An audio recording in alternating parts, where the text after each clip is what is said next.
So without further ado, let's go in to the theme creator,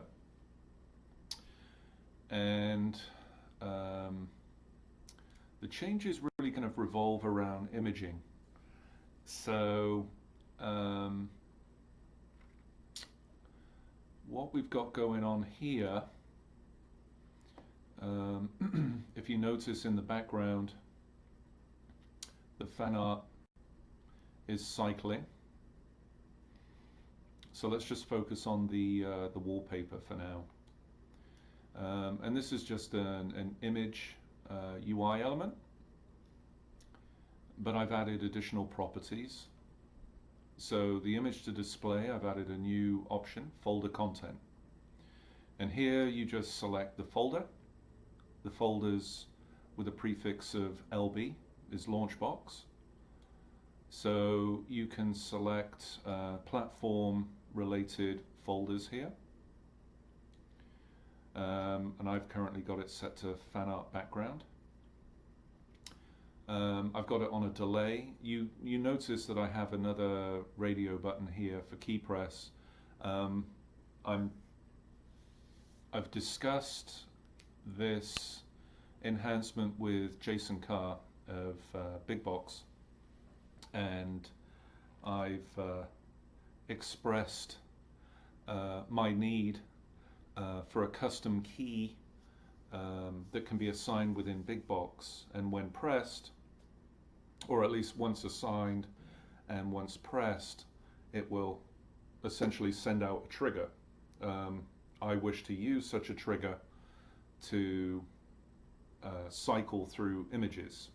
Right now they're on a delay, but I would like the option of having a key press where you can cycle, and I'll explain a little bit later where that could be utilized. Okay, but anyway, they're on a delay right now, and you can tell it when or how long to delay before it starts showing images. I've currently got it to 0, so when the view first pops up, there is no delay, so it will go straight into displaying the images. Okay, I have the update delay. I've got it set to 5 seconds between each image, and I've got it to sequential. And so what this will do is essentially, for the current platform, and I believe this is the Panasonic 3DO, it's going to look at the Panasonic 3DO fan art folder in Launchbox, and from top to bottom it's going to display each of the fan art image files. Okay, and if you select random, it will do exactly that. It will randomize that selection and present them in whatever order it comes up with. As you can see, it's not starting at, yeah, there you go. So that's Soccer Kid, I think, so that's S. I can't make this one out. But anyway, you get the point. So you can have sequential or random, it's really up to you, okay? And I'll go into the remember file options in a little bit later, and I'll touch on grayscale a little later as well. So that's image cycling. And the same is true over here.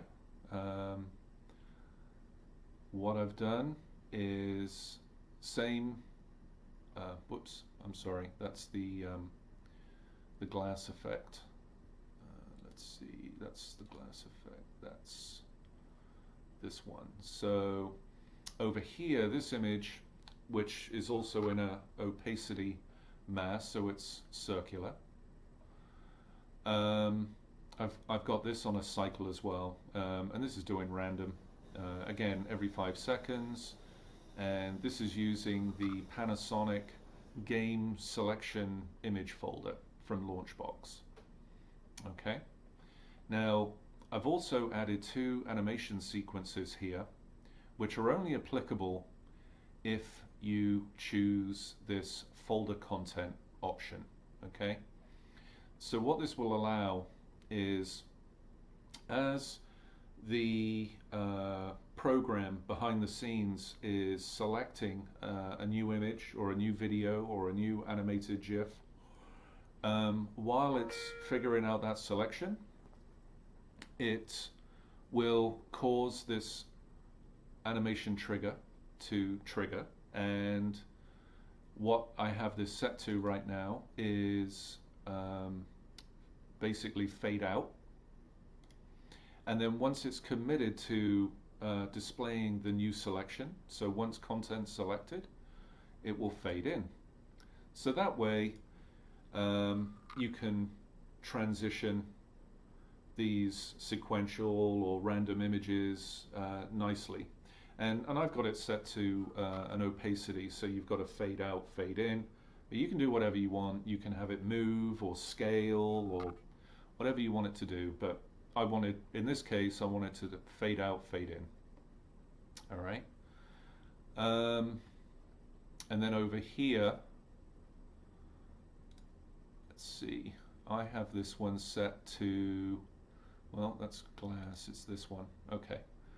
I have this one set to gameplay. And again, this is gameplay, the gameplay folder associated with the Panasonic 3DO platform that's currently selected. So this is just going to pull, again, random images from that folder and present them every 5 seconds. Okay, and I'm using the same animation sequence, fade out, fade in. All right. So that's images, and you can apply the same to videos and animated GIFs. And I had put up a little kind of sneak peek video a week or so ago on YouTube showing exactly this, and what I have is 4 user-defined video UI elements. And once I go into the theme creator, they will no longer animate. And each one, it's similar concept.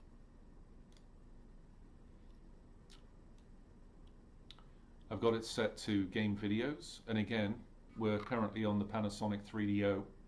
So in this case, all 4, they're all set to with the same properties. They're all going to pull from the Panasonic 3DO game videos folder, and each video will be displayed for 15 seconds before picking the next video. Okay, so we have 4 very distinct videos from the game library for the selected platform being displayed. Now that might be overkill, but this is just for demonstration purposes. Obviously, if you choose to use this or not, that's entirely up to you, but I just wanted to show you what is possible for sure. All right. Obviously, I've muted the audio for all 4 because the main video, the primary video, is the one that's going to take precedence. And I have animations set, as you know, as you just saw on the preview screen. Each one moves around the screen, and that's what this animation sequence is responsible for. So this performs the movement around the edges, and then these 2 again. These 2 triggers are only applicable because I selected folder content. So as for each video, that gets selected, there's a fade out, fade in, opacity transition. All right, and I don't have any. I don't have a folder containing animated GIFs, but it will work in exactly the same way. Okay. So that's images and videos using a content option. And it's not just Launchbox folders, as you can see here. This is a folder that's within my media folder. So you can set up your own folder with a suite of images you wish to pull from, either random or sequential. It's entirely up to you. but I just wanted to show you that you can pull from either. Pull from a Launchbox folder or from your own media folder. Again, entirely up to you. All right, so that's content for videos and images. And what I want to show you is I want to show you this. Now, this is not a theme that I'm working on. This is some images for an existing theme out there that was going to be ported, I think, for BigBox many years ago, or a couple of years ago, and it never happened. So I'm not planning to use this artwork, but this is just for demonstration purposes, because there were so many items leveraged for this. So I'll try and explain what's going on here as best I can. All right, so what we have here is one image, and obviously we have the background. Okay, so in fact, let me just change this just so that we can clearly see what's what.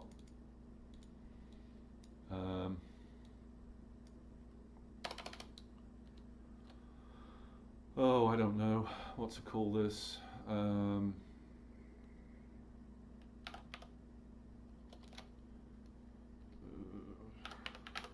just call it image inside, because I don't know what to call it. Now, if I click on the background image, it's using the same deal, folder content, okay, and I've chosen this particular folder within my media folder, and let's have a quick browse in here. So this is option view background, and we have this wonderful collection of static images in various color styles, okay, 80s, amber, aqua, blue aqua, etc., etc. Okay, let's pick another folder. Yep, and these are named the same, and they have the same coloration as the ones I've just shown you in the other folder. And this is key. All right, this is key that they're named the same, even though they're in a different folder. All right, so I'm pulling an image at random from this folder in my media folder. This one over here is doing the same thing, but this one is pulling from the shutdown view background folder. So if we go into the shutdown view backgrounds folder, here we have the images, different color variants, but named the same. Okay, now what's going on here is this too is set to random, and this one is set to remember file, and it's going to remember the selected file using, or remember using, the theme name.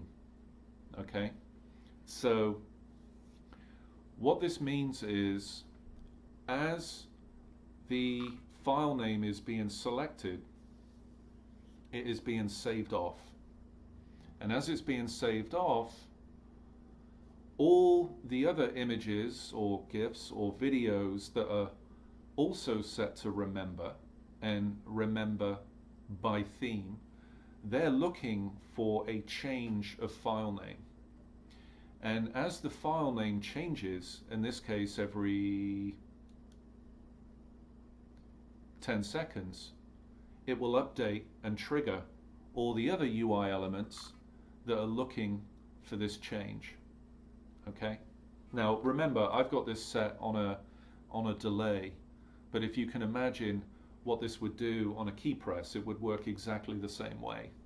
All right, so maybe I wouldn't have it set to random. I could have it set to sequential, and once I've got it set to sequential, I press a key, a special key, and then that key would say, hey, advance to the next color scheme. And it would immediately change your entire view, okay, the current view that you're on. However, as you can see, I have it set to remember at the theme level. So here we are at the theme level. I pick another view, and there you go. All the views are looking for that saved selected file. Okay, so they're all utilizing that color scheme, except for that one. That was a test. All right, so I can just let this run. It will advance, because it's on a delay, it will advance to the next color scheme, and I can pick another view and it will leverage the same color scheme. All right, I'll just give it a couple of seconds. So there you go, we're on pink. So I can go to another view and it's pink. All right, so this whole imaging scheme of selecting a new image from a folder, there's a couple of use cases here. Something that's just automatic and it will be on a delay and it will just cycle through sequentially or random. Or in the future, once a change is made to BigBox, it will occur on press of a key. Okay. And where that would be especially useful, if I take my plain and simple theme, for example, what I've done here, and this was a couple of years ago now, I had dedicated 3 views for the game and 3 views for the platform with varying color schemes. So the first one would be light. The second one was set up to be medium, and the third one was supposed to be like a dark mode. Okay, so this is the game view, and then the same was true for the platform views, light, medium, and dark.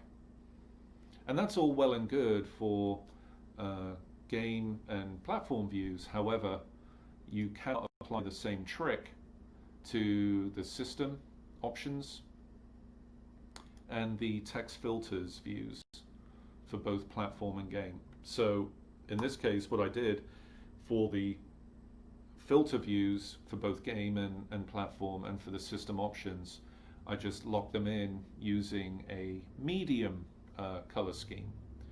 However, if BigBox did indeed have this special key defined, and then I can enable my code to say, hey, change the color scheme based on a key press.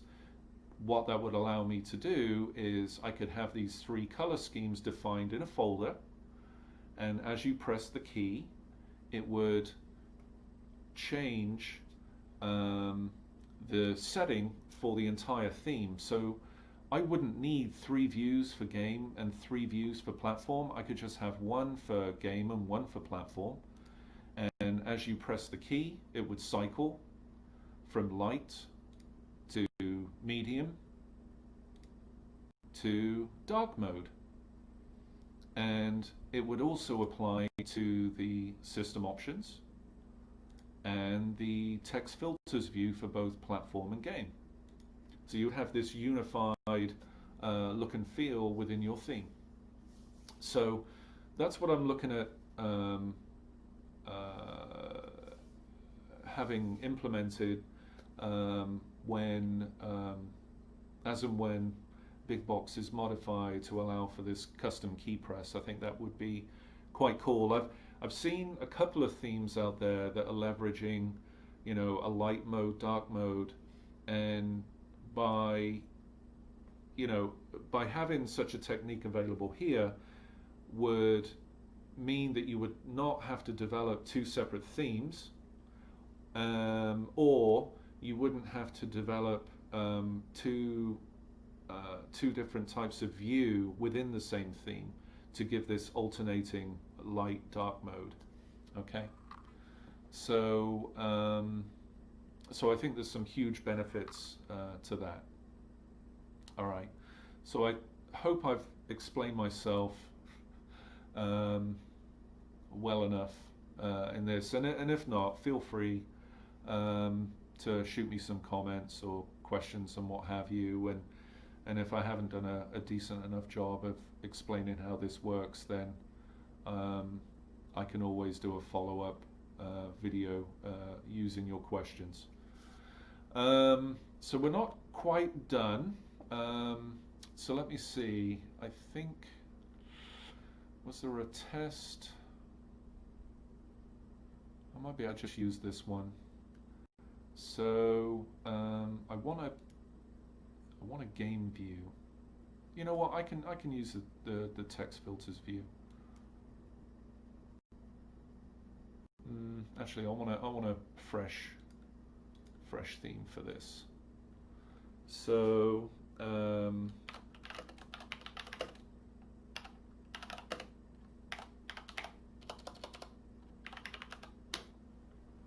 let's go in with a fresh one.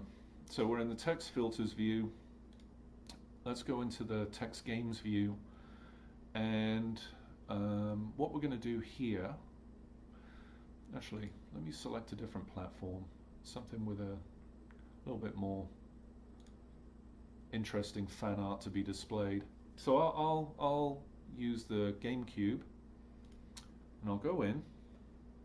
Let me just move the wheel down here. I'll quickly just change the styling and whatnot. Yeah.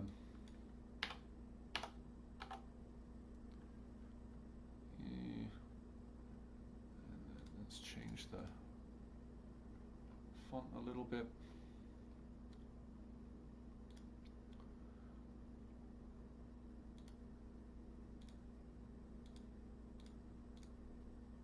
All right, I don't want to get too carried away here. Okay, so that's the wheel, and so let's focus on, let's see, we'll call this one background. Of course, I'm not wearing my glasses, so this will be interesting. All right, so again, we're going to use image. Let's see, we're going to set this one to full screen.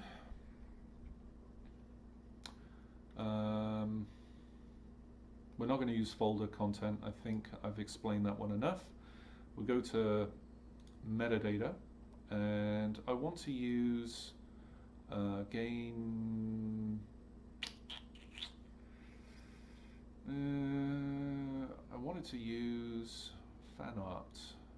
There you go. Alright, so there's fan art, and I want to show you something. Let me pick a different game. I think something with text on the screen would give you a better idea. It kind of does. Let me put it in 4:3. Let's see if this really...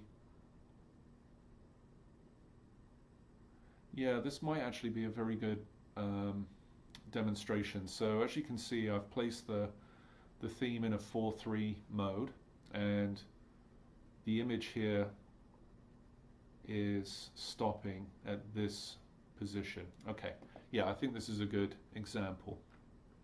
So with the background image, I want it to say UniformToFill, and we get this. Okay, so let me just back out. All right, and that's how UniformToFill is or was working prior to 1085. Okay, no matter how you align, that's what it would look like. However, not anymore. All right, so now you can set it to UniformToFill, and the alignment actually comes into play, and in this case I centered both on the horizontal and vertical, and it's filled the space nicely and it's centered. All right, so that's fixed within 1085, and the same technique can be used for anything. Can be used in custom images as well, so at least that way you get a nice centered images, fan art or gameplay or whatever you wish to include in your custom images. At least it'll be centered if you set the alignment in that manner. So anyway, I thought that was kind of cool, but we're not done. Actually, I want to go back to stretch mode.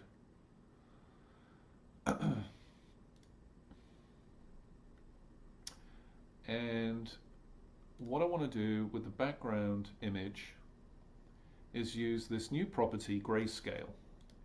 Okay, and it's only applicable to the image UI element. So there's varying levels of grayscale. So this is very low, and the higher up you go, the more detailed, the more clarity, and the more sharp the image will be. So I'm gonna keep it on very high, and then what I'm gonna do, I'm gonna add a rectangle. I'm gonna set this rectangle to full screen. I'm gonna set the opacity to 50%, and I'm going to change the color. Let's give it a brown color. All right, so now we've given it this, monochrome look using brown, and so now we've essentially kind of bleached out the color, although this one didn't really contain too many colors. So let me go to let's say Pikmin. Yeah, so this is a really good example. So in essence, we've kind of bleached out the color, and we've added this brown kind of sepia looking effect to it. But there's all kinds of stuff you can do. So now, anything that you put over the background can be, very vibrant in color. The background will stay in its monochromatic look and feel, so you can have this nice contrast of coloration going on now, instead of this fan art in the background, and it's very colorful mixed with very colorful foreground UI elements. So you have this ability, but you also can do this. So let me just change this to say fan art mono. I'm going to copy this. I'm going to paste, and I'm going to say fan art color.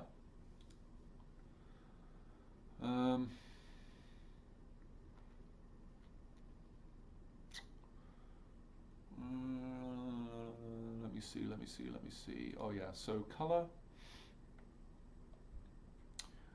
I'm going to switch off the grayscale. But now what I want to do, I add some animation. So when the view is loaded, first thing I want to do is change the opacity to 0. So when the view is loaded or displayed for the very first time, I do not want to show the color image. All right, it will look like that coming in. And then what I want to do is during selection, I want to do the same thing. So no matter what the opacity is set to, I want to fade it out. It'll take half a second. And then once I have selected a game, let's put a pause in there and set the opacity from current to 100, and let's say it takes 3 seconds to kind of make that transition. All right. So what we end up with is the game comes up, 3 seconds in.